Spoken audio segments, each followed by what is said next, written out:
اعوذ باللہ من الشیطان الرجیم بسم اللہ الرحمن الرحیم رب اشرح لی صدری ویسر لی امری واحلل عقدۃ من لسانی یفقہوا قولی۔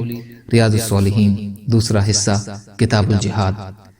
حضرت ابو عمرو اور کچھ کے نزدیک ابو حکیم نعمان بن مقررن رضی اللہ تعالی عنہ بیان فرماتے ہیں، میں رسول اللہ صلی اللہ علیہ وسلم کے ساتھ جنگوں میں حاضر ہوا۔ آپ کا یہ معمول تھا کہ جب آپ دن کے شروع حصے میں لڑائی کا شروعات نہ کرتے تو لڑائی میں تاخیر کر دیتے، یہاں تک کہ سورج ڈھل جاتا، ہوائیں چلنے لگ جاتی اور مدد نازل ہو جاتی۔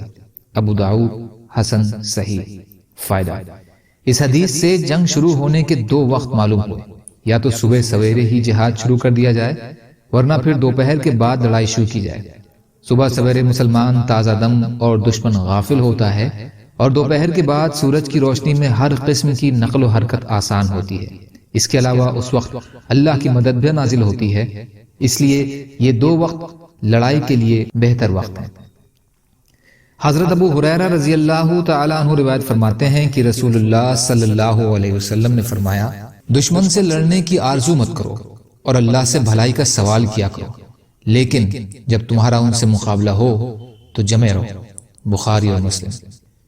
انہی راوی سے روایت ہے اور حضرت جابر رضی اللہ تعالیٰ عنہ سے بھی روایت ہے کہ نبی اکرم صلی اللہ علیہ وسلم نے فرمایا، جنگ ایک چال ہے۔ بخاری اور مسلم۔ فائدہ، خدعہ اس کا مطلب ہے ایسی چال چلنا جس سے دشمن بھرم کا شکار ہو جائے اور اس پر اپنا مقصد یا دشا واضح نہ ہو۔ یہ اسلام میں جائز ہے، اس لیے کہ اس کے بنا کئی بار کافروں کو شکست دینا ممکن نہیں ہے، جبکہ کافروں کو شکست دینا ضروری ہے تاکہ اسلام کا بول بالا ہو۔ اس لیے اس طرح کی تدبیریں اور چالیں اختیار کرنا ضروری ہیں جن سے لڑائی میں دشمن کو ناکام بنایا جا سکتا ہے۔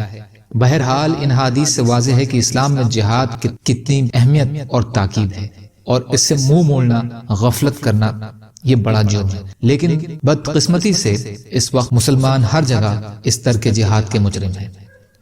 یا اللہ ہم سب کو کہنے سننے سے زیادہ عمل کی توفیق عطا فرمائیے۔ یا اللہ مظلوموں کی مدد فرمائیے، ہم سب کو اپنی استطاعت کے بقدر اپنا حق ادا کرنے والا بنائیے۔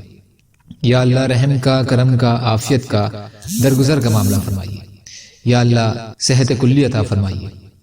سبحان ربک رب العزت عما یصفون وسلام علی المرسلین والحمد للہ رب العالمین برحمتک یا ارحم الراحمین لا الہ الا اللہ محمد رسول اللہ والسلام علیکم۔